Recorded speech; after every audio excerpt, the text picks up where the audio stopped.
Quisiera por favor una vez más que fueran conmigo al Evangelio de Mateo y vamos a leer en el capítulo 6, Evangelio de Mateo capítulo 6, los versículos 9 al 13. Vosotros pues oraréis así: Padre nuestro que estás en los cielos, santificado sea tu nombre, venga tu reino, hágase tu voluntad como en el cielo, así también en la tierra.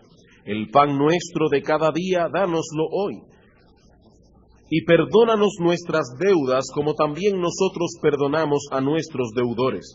Y no nos metas en tentación, mas líbranos del mal, porque tuyo es el reino, y el poder, y la gloria, por todos los siglos. Amén.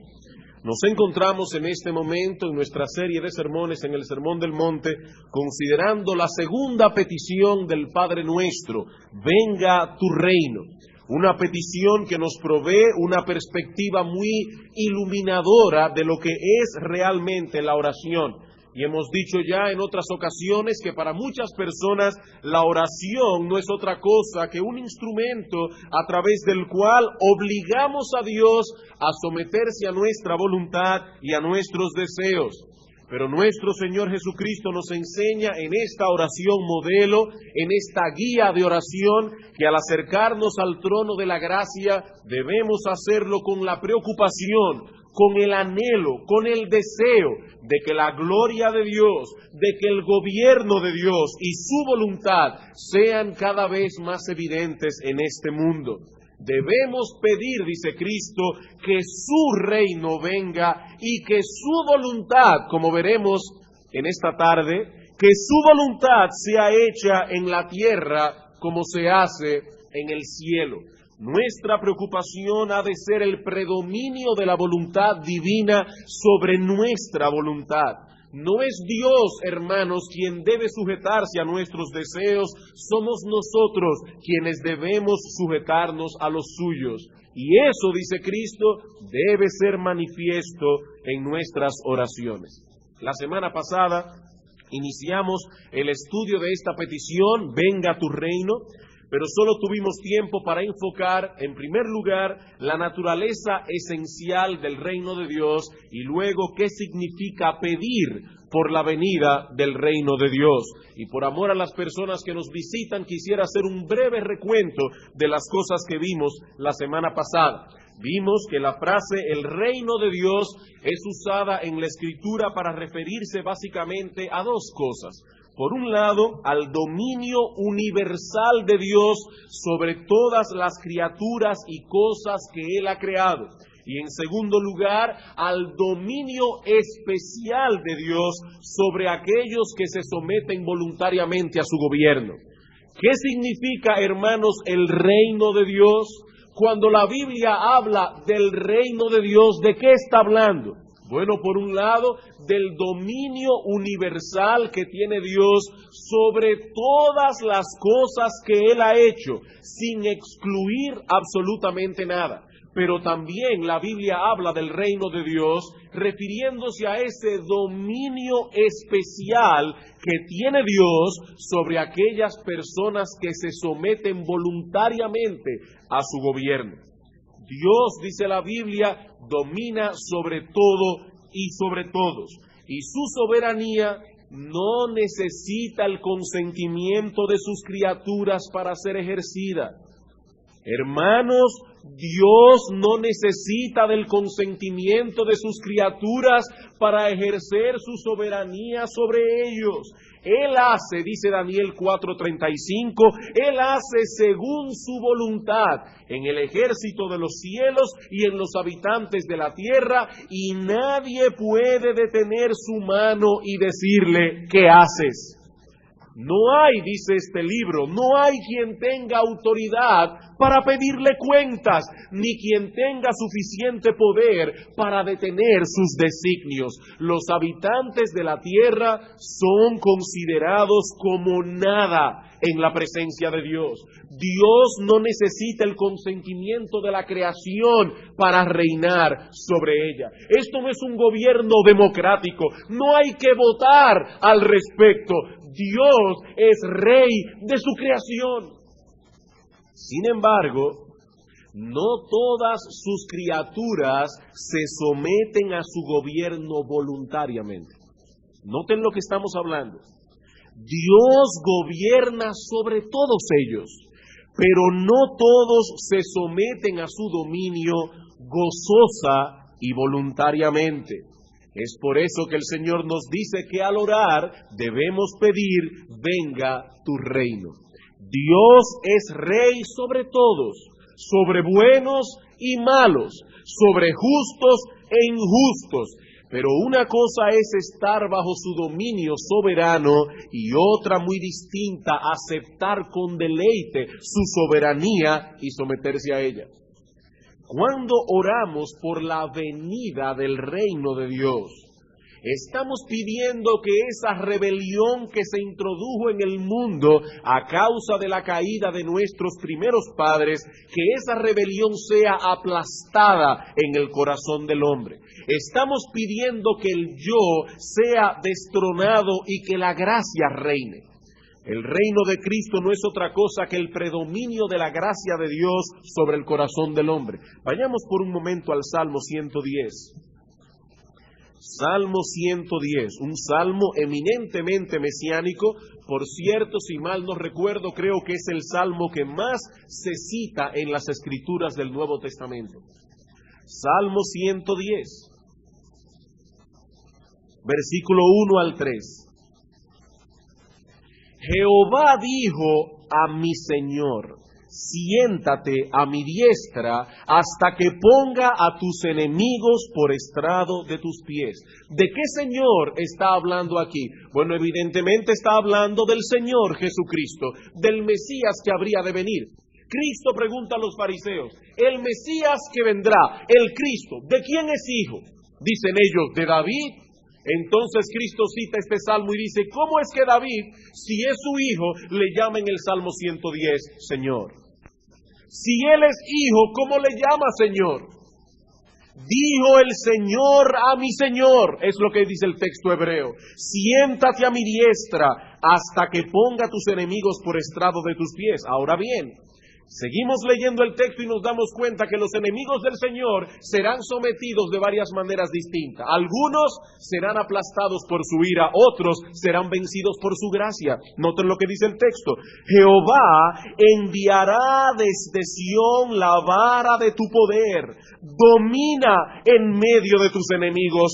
Tu pueblo se te ofrecerá voluntariamente en el día de tu poder, en la hermosura de la santidad.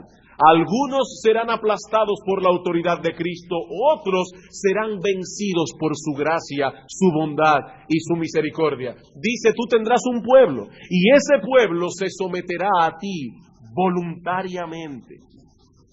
Donde quiera que Dios es reconocido como Rey soberano, donde quiera que hay la voluntad de someterse a su dominio, allí es presente, repito, el reino de Dios. Pedir en oración que el reino de Dios venga es pedir que más y más hombres y mujeres se sometan voluntariamente al gobierno de Dios. Es pedir que la verdad del Evangelio se expanda cada vez más y más en medio de las tinieblas del error.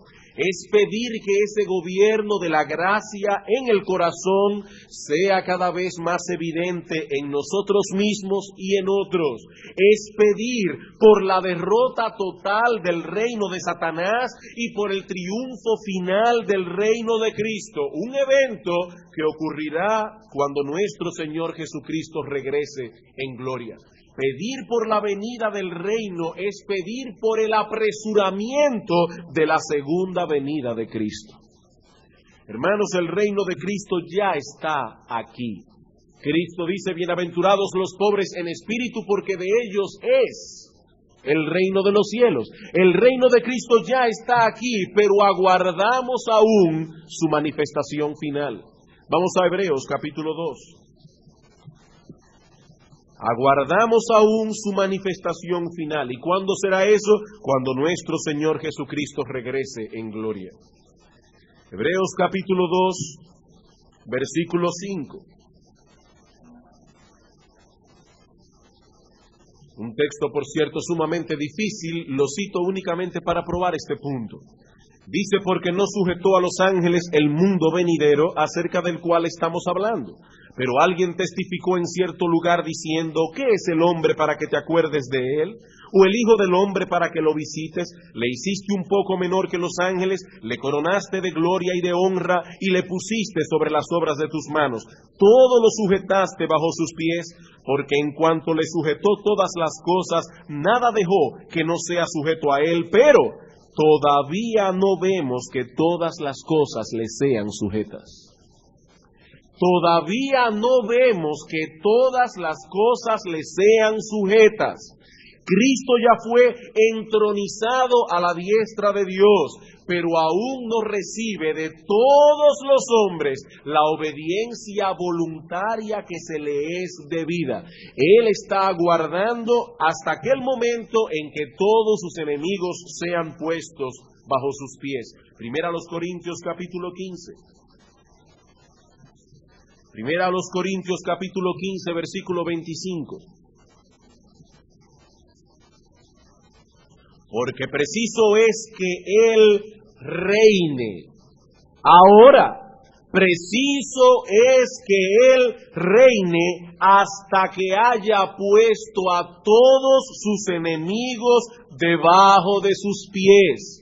Él ya reina, pero el dominio de la gracia sobre el corazón de los hombres no ha alcanzado aún su plenitud. Eso solo será posible cuando nuestro Señor Jesucristo vuelva en gloria, todos sus enemigos sean destruidos. Así que el reino de Cristo ya está aquí, pero oramos, venga tu reino, primero porque deseamos que ese dominio de Cristo sobre el corazón de los pecadores se expanda en el presente cada vez más, y segundo porque anhelamos que llegue el día en que todo quedará sometido a ese reino de justicia. Por eso pedimos, Señor, venga tu reino. Hasta aquí, hermanos y amigos, lo que vimos el domingo pasado. En la mañana de hoy y en el tiempo que nos resta, quisiera considerar algunas aplicaciones prácticas que podemos derivar de esta petición. Hay una serie de enseñanzas indirectas contenidas en nuestro texto que no queremos pasar por alto. Y la primera de ellas es que esta petición nos enseña cuál ha de ser el anhelo preponderante de todo creyente. Esta petición nos enseña cuál ha de ser el anhelo preponderante de todo creyente. Cuando nos acercamos a estudiar el Padre Nuestro, lo que vemos allí es en realidad una radiografía del cristiano. Una radiografía del cristiano. Como hemos visto ya, en esta oración los elementos se concatenan unos con otros y forman al final una unidad perfecta. Y al contemplar esa unidad como un todo, nos damos cuenta que no solo es un método perfecto de oración, sino que se trata también de una radiografía. ¿Y qué son las radiografías? Bueno, las radiografías se usan para revelar aquello que no se ve a simple vista. Supongamos que usted ha tenido un accidente, se cayó de una bicicleta y siente un dolor muy agudo en uno de sus costados. Es posible que alguna de sus costillas se haya fracturado, pero no lo sabemos con exactitud. ¿Qué debemos hacer entonces? Bueno, tomarse una radiografía, porque la radiografía revelará lo que está sucediendo dentro de usted, lo que está sucediendo y que no se puede ver a simple vista. ¿Y qué estamos diciendo ahora? Que esta oración modelo, el Padre Nuestro, es una radiografía, porque nos revela aspectos del cristiano que no se ven a simple vista. Nosotros vemos al cristiano venir a la iglesia, nosotros vemos al cristiano predicar el evangelio a otros, nosotros vemos al cristiano saberse leer la Biblia, pero no podemos ver lo que hay en su corazón. El Padre Nuestro, esta oración modelo es una radiografía, porque nuestras oraciones reflejan cuáles son nuestros anhelos más profundos, cuáles son las cosas que nos inquietan, cuáles son las cosas que nos preocupan. En el Padre Nuestro, el Señor revela a sus discípulos indirectamente ¿cuáles son las cosas que deben preocupar más a un cristiano? Ahora, para ser fiel al exégesis de nuestro texto, admito que esa no es la enseñanza directa de nuestro texto. El Padre Nuestro es simplemente un modelo de oración que debe servirnos para enseñarnos a orar, pero al mismo tiempo descubre delante de nosotros cuál debe ser el corazón de un cristiano. La Biblia dice que de la abundancia del corazón habla la boca. Cuando nos presentamos delante de Dios en oración, el corazón está revelando a través de la lengua qué es lo que hay dentro de él.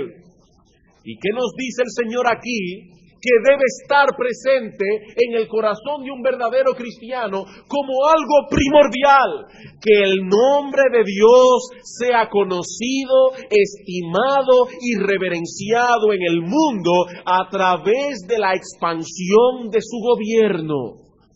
Vivimos en un mundo caído, donde los hombres se gobiernan a sí mismos por sus pasiones, por sus deseos, por lo que a ellos les parece más conveniente. Vivimos en un mundo donde todos buscan su propia gloria y no la gloria de Dios. Si anhelamos que Dios sea reverenciado en el mundo, si anhelamos que Dios sea estimado, tenemos que pedir: Señor, venga tu reino. Porque si su reino no viene al corazón de los hombres, Dios no será santificado como debe ser santificado. Debemos pedir que el gobierno de Dios sea cada vez más manifiesto entre los hombres, comenzando por nosotros mismos. Porque de lo contrario, el nombre de Dios no será santificado. Ahora, es importante aquí que hagamos una pregunta, porque no queremos crear problemas de conciencia innecesarios en nadie. ¿Significa esto que los cristianos verdaderos no anhelan ninguna otra cosa que no sea la gloria de Dios? ¿Eso es lo que estamos diciendo? Que si usted es un cristiano verdadero, usted no debe anhelar ninguna otra cosa que no sea la gloria de Dios. Y que si usted tiene algún otro deseo, usted no es cristiano. ¿Eso es lo que estamos diciendo? No, hermanos, eso no es lo que estamos diciendo.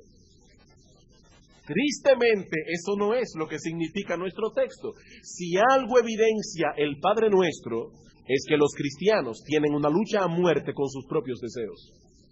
El apóstol Pedro nos dice en su primera carta que debemos abstenernos, primera de Pedro 2:11, abstenernos de los deseos carnales que batallan contra el alma.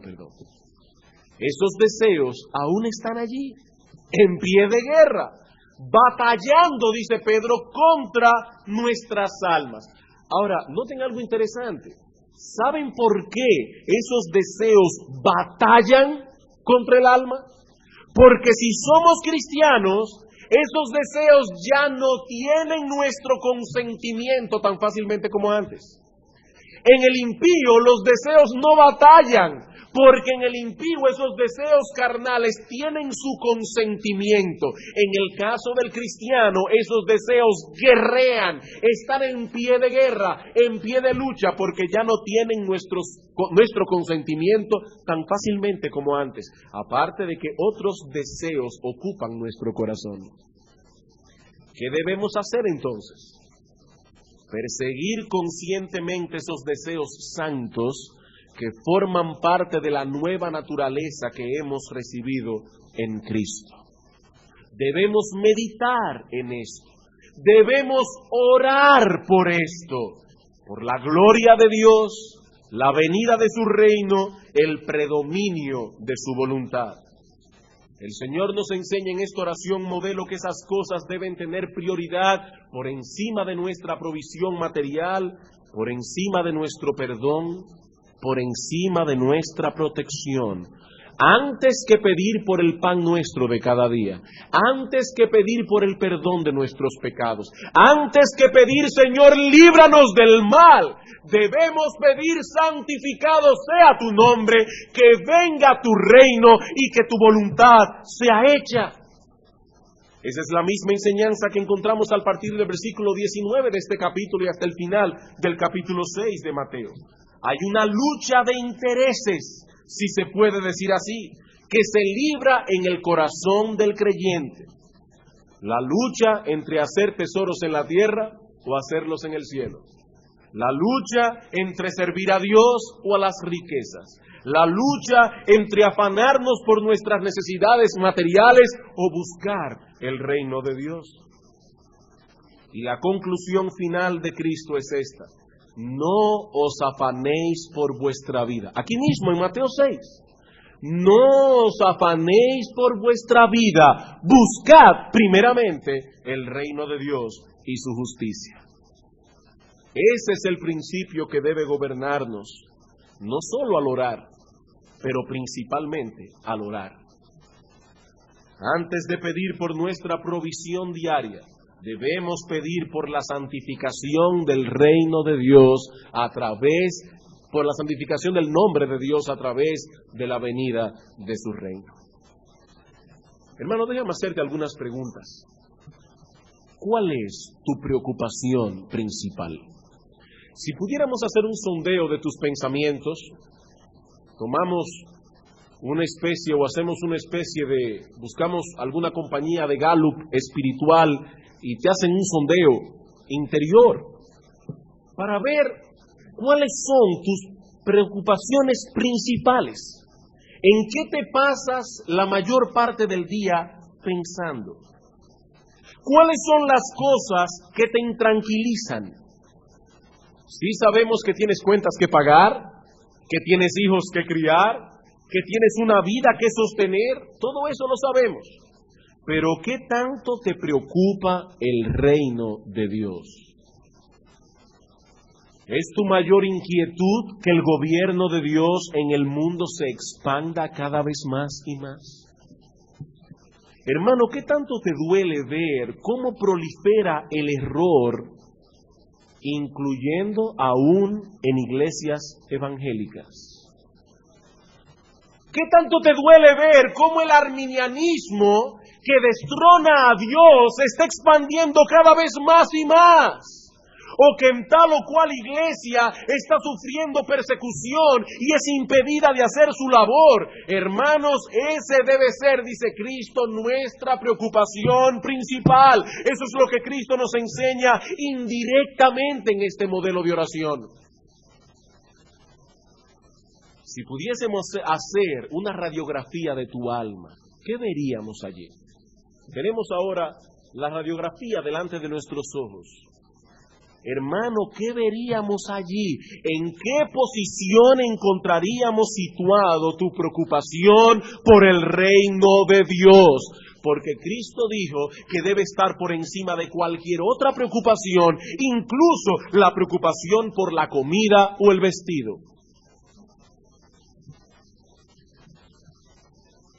Cuando escuchamos un reporte sobre la obra en Pakistán, la obra de Dios en Pakistán, como oíamos hace unas semanas atrás, o cuando anunciamos a la iglesia, como anunciamos el miércoles pasado, que pensamos enviar a 2 de nuestros diáconos a Cuba para contactar personalmente cuál es la situación del evangelio allí y de qué modo podemos nosotros ayudar. Hermanos, eso debe ser para nosotros una preocupación de primer orden. Si somos cristianos, debemos tener un profundo anhelo porque la verdad predomine, porque sólo así el hombre será librado del reino de tinieblas en que se encuentra cautivo, y sólo así Dios será glorificado. Hermano, Satanás reina a través del pecado y a través de la ignorancia. Satanás reina a través del pecado y a través de la ignorancia. ¿Qué pediremos entonces? Señor, venga tu reino, gobierna, oh Dios, por medio de tu gracia y por medio de tu verdad, y despeja la ignorancia y el error. Y una vez más yo te pregunto, hermano, ¿es ese tu anhelo principal? ¿O te estás dejando arrastrar por esos deseos carnales que batallan contra tu alma? Si vamos a orar con sinceridad, venga tu reino, debemos estar dispuestos a mantenernos en pie de guerra. Y estoy escogiendo mis palabras, es en pie de guerra, contra todo deseo, contra todo anhelo que no procure la expansión y el fortalecimiento del reino de Dios. Porque esos deseos se levantarán en el corazón. Mi amigo, no tenemos apoyo en la Escritura para decir que el reino de Dios es la única preocupación del creyente. Yo no tengo apoyo de la Escritura para decir una cosa así. La Biblia más bien enseña todo lo contrario. Nos advierte que debemos luchar contra los deseos carnales que se levantan en nuestro corazón continuamente. Ahora, lo que sí podemos decir, apoyado en la Escritura, es que el creyente sufre, y a menudo por causa de esa lucha interna contra sus propios intereses y sus propios deseos. El incrédulo no se aflige por esas cosas. Lo que aflige al incrédulo es no obtener lo que desea, pero sus deseos en sí mismo no le inquietan tanto. Efesios capítulo 2. ¿Qué es lo que aflige al creyente? Ver esos deseos carnales que batallan contra su alma.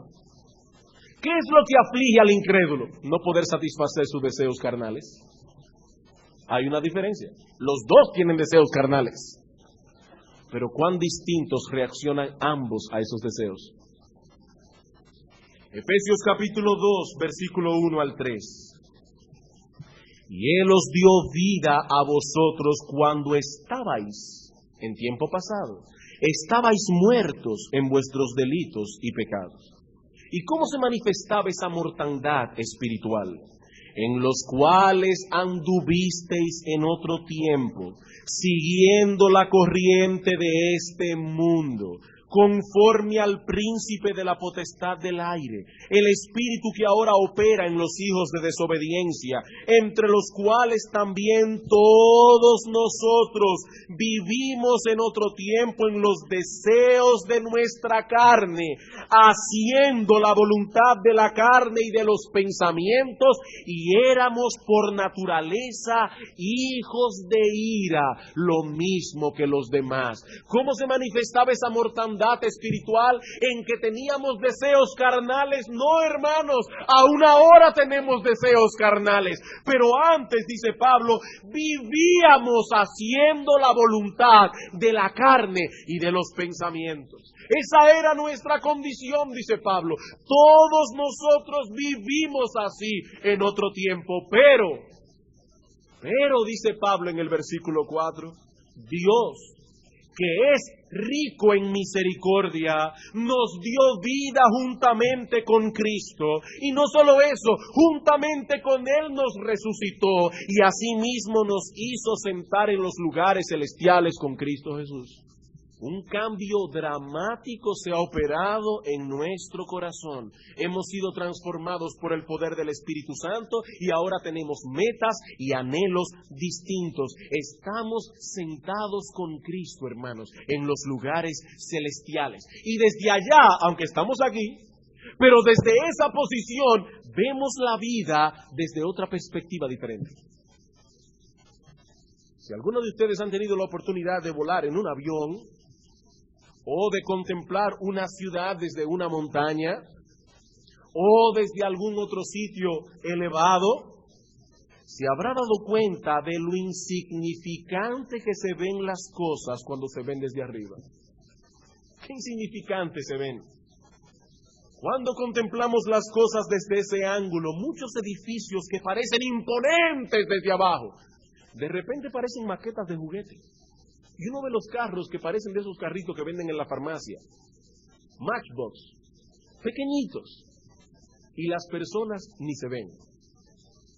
Pablo dice, el creyente ha sido sentado con Cristo en los lugares celestiales. Su posición ha cambiado y por lo tanto su perspectiva de la vida debe cambiar también. Cosas que antes veía como imponentes, ahora las ve como maquetas de juguete. Ahora debe buscar otras cosas, anhelar otras cosas. Colosenses capítulo 3, versículo 1 y 2.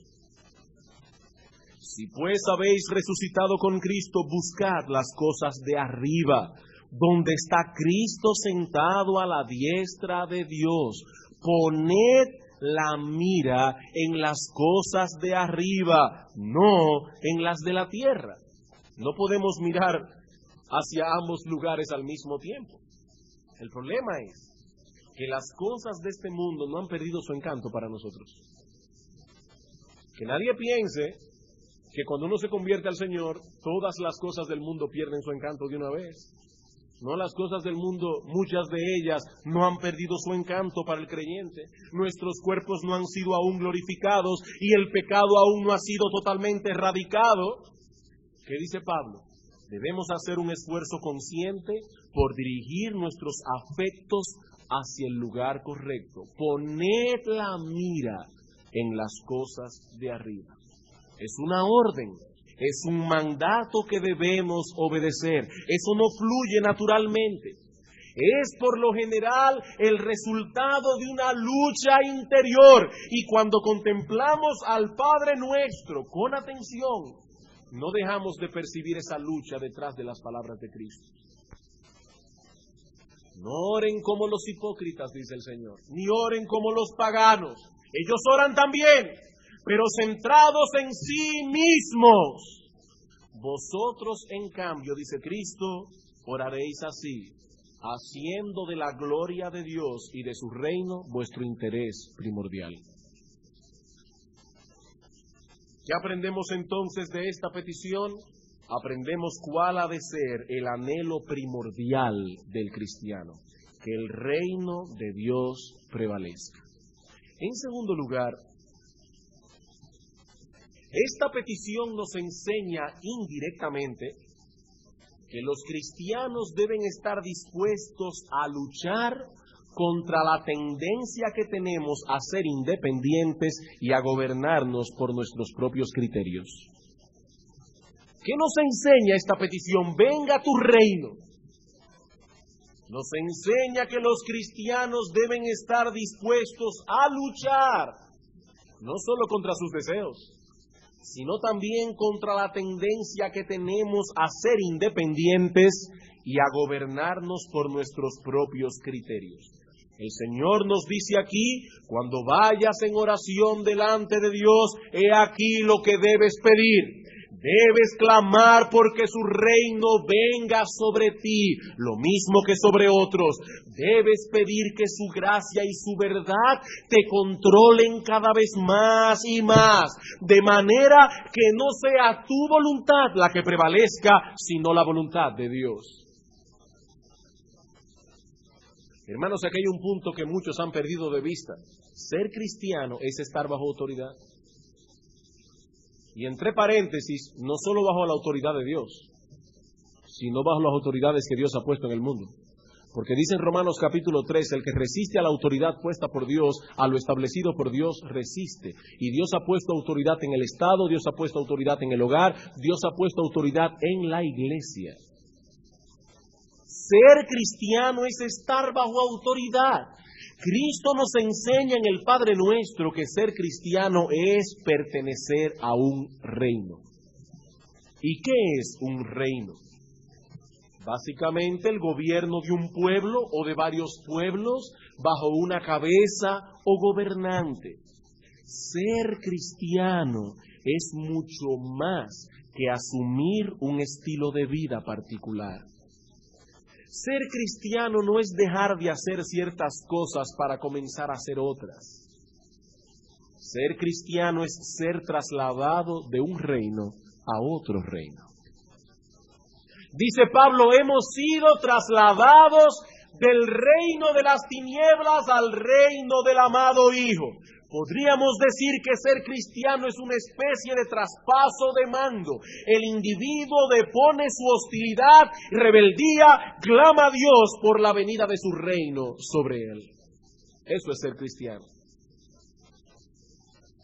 Hermanos, ¿cuáles son las demandas que el Evangelio pone sobre el pecador? Vayamos por un momento a Marcos capítulo 1. ¿Cuáles son las demandas que el Evangelio pone sobre el pecador?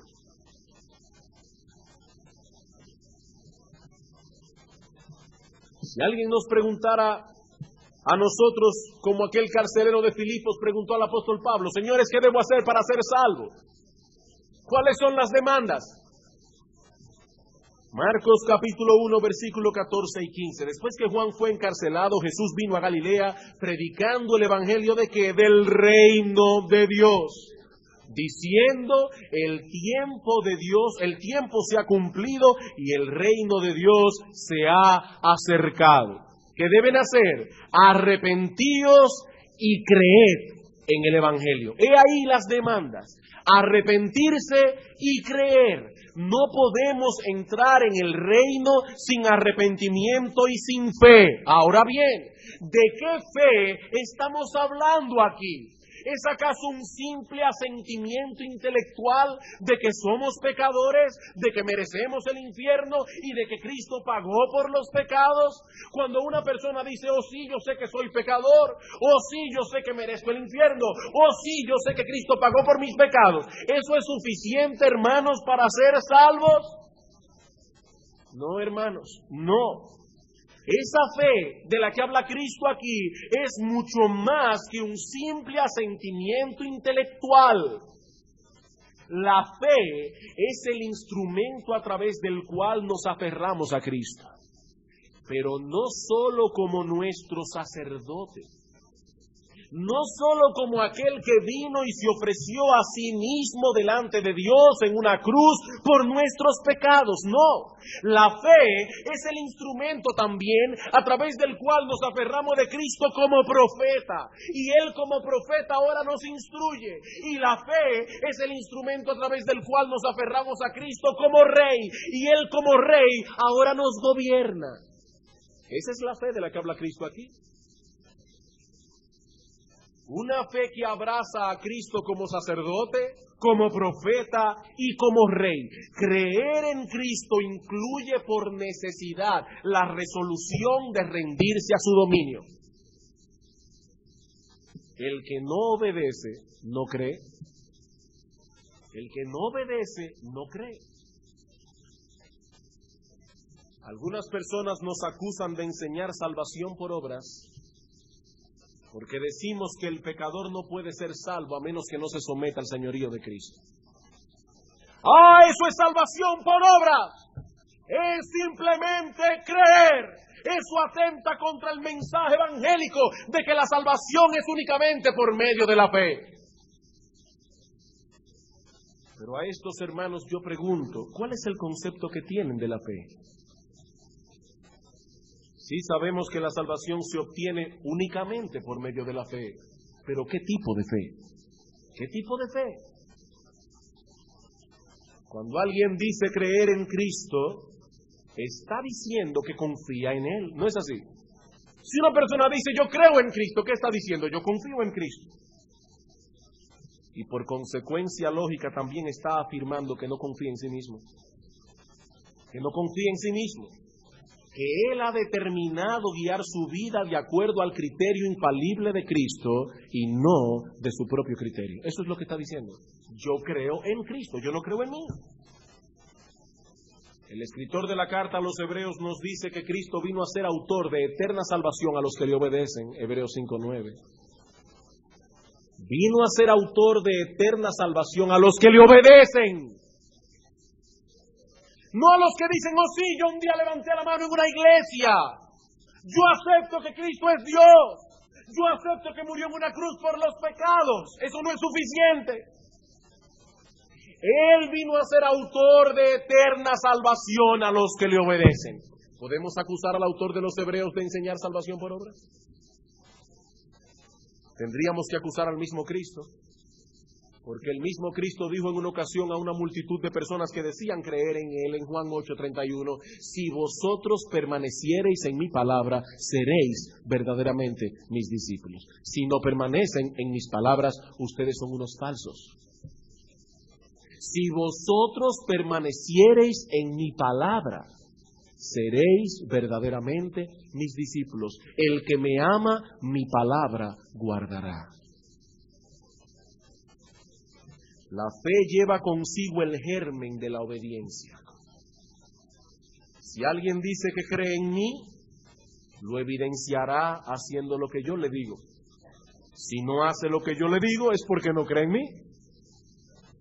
Cristo dice a sus discípulos en el Padre Nuestro que si son realmente cristianos deben orar al Señor que su reino venga. Deben pedir porque el reino de la gracia y de la verdad continúe ganando terreno en nuestro propio corazón. Nadie puede orar con sinceridad conforme a este modelo de oración si no está dispuesto a luchar contra esa tendencia que hay en todos nosotros a ser independientes y a guiarnos por nuestros propios criterios. Nadie puede orar con sinceridad conforme a esta oración, a menos que no esté dispuesto a sacrificar su independencia, a dejar de guiarse por sus propios criterios. Hermanos, observen otra vez qué es lo que estamos pidiendo. Venga tu reino. Estamos pidiendo a Dios por la venida de su gobierno, por el predominio de su gobierno sobre nosotros. ¿Cómo podemos pedir tal cosa si no estamos dispuestos a someternos? Si cada vez que vamos a tomar una decisión, el consejo que predomina es el consejo de nuestro propio corazón. Hermanos, la Biblia dice que el corazón es engañoso más que todas las cosas. No existe una cosa más engañosa que el corazón. Por eso en el mismo libro de Proverbios dice que el que confía en su corazón es un necio. Es un necio. Pero hermanos, ¿acaso no es verdad que la mayoría de las veces consultamos el corazón? Hermano, ven acá, ¿y por qué tú hiciste eso? Es que yo sentí, es que yo supuse, es que a mí me pareció. Cuando oramos al Señor, venga tu reino, estamos pidiendo que su gracia y su verdad, la verdad que Él nos ha revelado en su palabra, predomine por encima de nuestros sentimientos, predomine por encima de nuestro parecer y predomine por encima de nuestras suposiciones. Estamos diciendo a Dios que no queremos ser independientes y que estamos dispuestos a someternos a Él, aunque no nos guste lo que se nos ha mandado.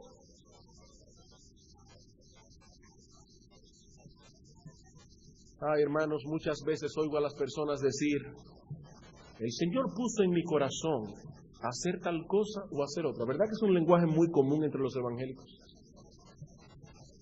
El Señor lo puso en mi corazón.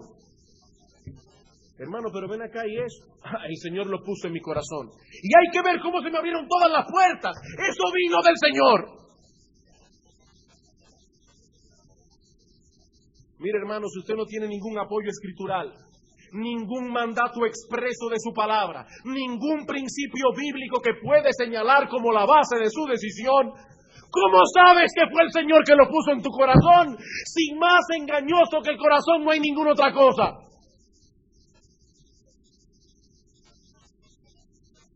¿Quién te dijo que fue el Señor que te lo puso en tu corazón? Engañoso es el corazón. Por eso es que dice la Biblia que el que se aparta su propio deseo busca. Hay personas que viven tomando decisiones y son incapaces de pedir un consejo a nadie, ni siquiera a sus pastores, y uno no los ve. ¿Y saben por qué? Porque están buscando sus propios deseos, porque no quieren oír algo diferente a lo que desean hacer y se apartan. Dice Proverbios 18 que todo aquel que se aparta está buscando sus propios deseos. Esa persona no puede orar con sinceridad: Señor, venga tu reino. No puede orar con sinceridad: venga tu reino. No tiene ese derecho, porque en realidad él no quiere que el reino de Dios venga. se está guiando por su propio corazón.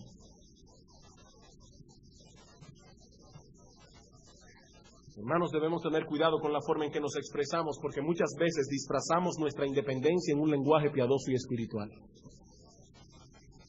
El Señor lo puso en mi corazón. Y a la larga lo que estamos haciendo es seguir los dictados de nuestro propio corazón. Hermanos amados, si decimos ser cristianos, estamos declarando que no nos gobernamos a nosotros mismos, que somos esclavos de Cristo, que ahora pertenecemos a su reino.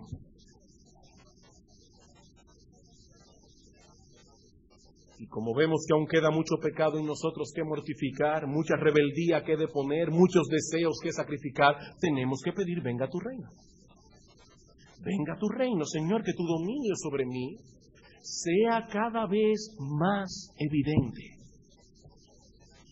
Orar a Dios por la venida de su reino es declararle la guerra a nuestra propia voluntad, a nuestros deseos.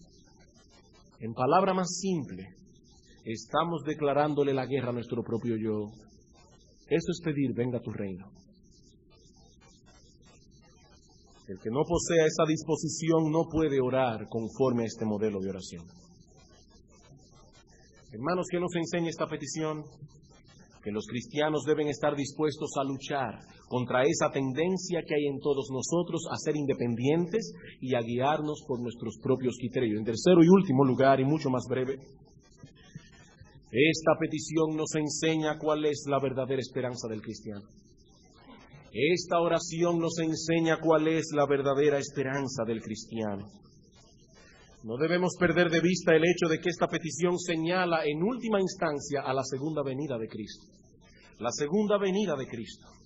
Sabemos que el reino de la gracia sobre el corazón de los hombres alcanzará su plenitud cuando Cristo vuelva, cuando toda oposición sea vencida y Cristo sea el todo en todos.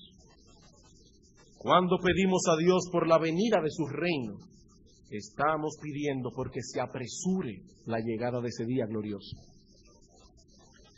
El cristiano debe anhelar, hermanos, la llegada de ese día. La llegada de ese día. La promesa de que Cristo volverá ha de ser nuestra esperanza. Primera Tesalonicenses capítulo 1.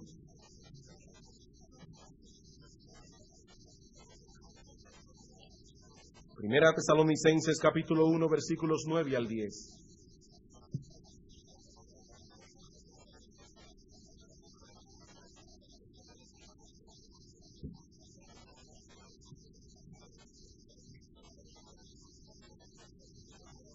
Porque ellos mismos cuentan de nosotros la manera en que nos recibisteis y cómo os convertisteis de los ídolos a Dios. Y noten ahora, primero, para servir al Dios vivo y verdadero, y segundo, para esperar de los cielos a su Hijo. Hermanos, nosotros nos convertimos para esas dos cosas: para servir a Dios y para esperar a Jesucristo, que viene del cielo. Filipenses capítulo 3, versículo 20 al 21.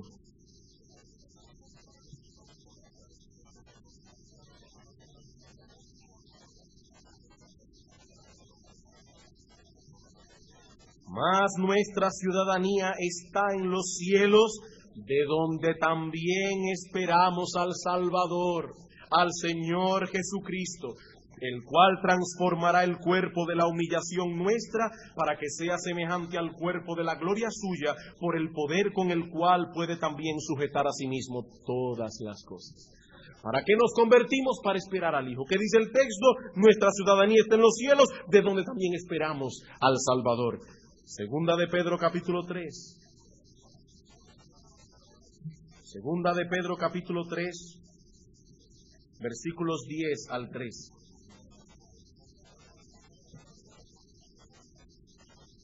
Pero el día del Señor vendrá como ladrón en la noche, en el cual los cielos pasarán con gran estruendo, y los elementos ardiendo serán deshechos, y la tierra y las obras que en ellas hay serán quemadas.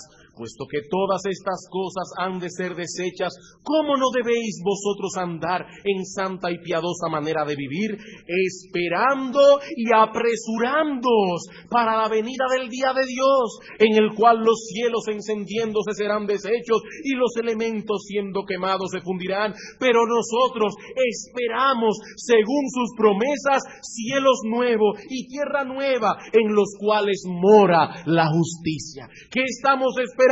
Dice Pedro, esperando y apresurándoos para la venida de ese día. Hermanos, el Señor Jesucristo nos prometió que vendría otra vez. Y si me fuere y os preparare lugar, dice en Juan 14, vendré otra vez y os tomaré a mí mismo, para que donde yo estoy, vosotros también estéis.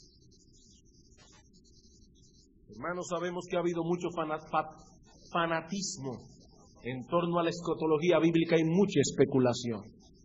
Por cierto, ahora recientemente hubo un movimiento en los Estados Unidos de Norteamérica con un famoso evangelista que decía que Cristo venía en septiembre de este año. Ya estamos en octubre y todavía estamos aquí. Sí, hermanos, sabemos que ha habido mucha especulación, mucho fanatismo en torno a la escatología. Pero cuidado que no caigamos en el otro extremo. Cuidado que no caigamos en el otro extremo. Cristo volverá. Cristo volverá, tan seguro como que el sol sale diariamente, porque sus promesas son fieles y verdaderas. Algún día, hermanos, veremos a Cristo. Nuestra esperanza no debe ser ninguna otra cosa. Nosotros nos convertimos para esperar a Cristo, no para esperar que el negocio prospere. Y yo no estoy diciendo que esté mal que el negocio prospere o que deseemos que el negocio prospere. Lo que estoy diciendo es que esa no debe ser nuestra esperanza. Sí puede ser que tu situación económica mejore. Puede ser que tus negocios prosperen. Puede ser que desaparezca un serio problema de salud que tienes. Puede ser que encuentres un compañero o una compañera. Todo eso es posible. Pero aquí no estamos hablando de una mera posibilidad. Aquí estamos hablando de una promesa segura. Cristo descenderá del cielo. Y los que murieron en Él resucitarán primero. Y luego, todos aquellos de nosotros que estemos vivos para ese momento, si estamos vivos, seremos arrebatados juntamente con ellos para recibir al Señor en el aire. Y así, dice Pablo, estaremos siempre con el Señor. ¿Y saben qué añade el apóstol Pablo? Alentados unos a otros con estas palabras. ¿Cuál es nuestro aliento? ¿Cuál es nuestro estímulo? El Señor volverá. Hermanos, no permitamos que las preocupaciones y afanes de este mundo nos quiten nuestro gozo. Tenemos una esperanza ciertísima. Pero si no traemos estas cosas continuamente a nuestro corazón, si no damos prioridad a esta petición en nuestras oraciones, hermanos, ¿cómo podremos derivar de esta promesa todo el consuelo que Dios depositó en ella? Cristo nos enseñó que al orar debíamos pedir por la venida de su reino. ¿Y qué implica eso? Pedir como el apóstol Juan: sí, ven, Señor Jesús. Antes de concluir, quisiera dirigirme brevemente a las personas que nos visitan en esta mañana. Mi amigo, ¿alguna vez tú has pedido a Dios de corazón que su reino venga sobre ti? No los beneficios de su reino. Yo quiero paz, yo quiero felicidad. ¿Sabe qué dice el apóstol Pablo? Que el reino de Dios no es comida ni bebida, sino justicia, paz y gozo en el Espíritu Santo. Mi amigo, ¿alguna vez tú has pedido de corazón que el reino de Dios venga sobre ti? ¿Alguna vez has estado dispuesto a claudicar? ¿Alguna vez has estado dispuesto a renunciar al gobierno de tu propia vida para que sea Dios quien te gobierne a través de su gracia y a través de su verdad? ¿En cuál reino estás tú? ¿En cuál reino estás tú? Porque no se puede estar en los dos al mismo tiempo. Dos reyes que se oponen entre sí no pueden ser entronizados en el mismo corazón al mismo tiempo. Amigo mío, ¿cuál es tu rey? ¿Cuál es tu rey? ¿Es Cristo el rey de tu vida o eres tú de aquellos hombres de los que Cristo habla en la parábola que dijeron, no queremos que este reine sobre nosotros?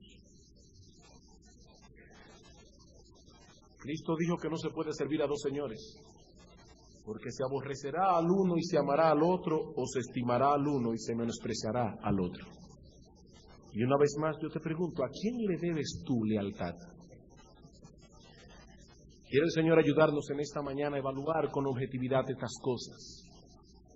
Pero sobre todo es nuestro deseo y es nuestra oración que Él obre hoy aquí en medio nuestro con poder, de tal manera que muchos puedan ser traídos cautivos a la obediencia de Cristo. ¿Y cuál es la invitación del Señor?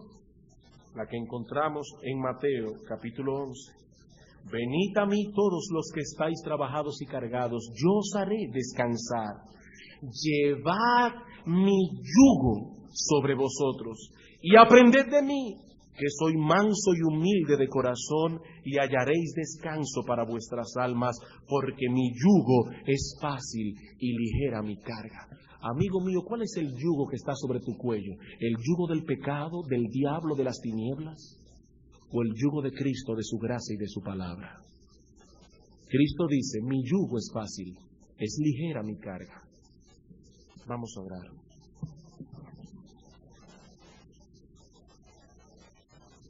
Oh Padre nuestro que estás en los cielos, nuestro deseo y nuestra petición en esta hora es que tu nombre, y solo tu nombre, sea santificado.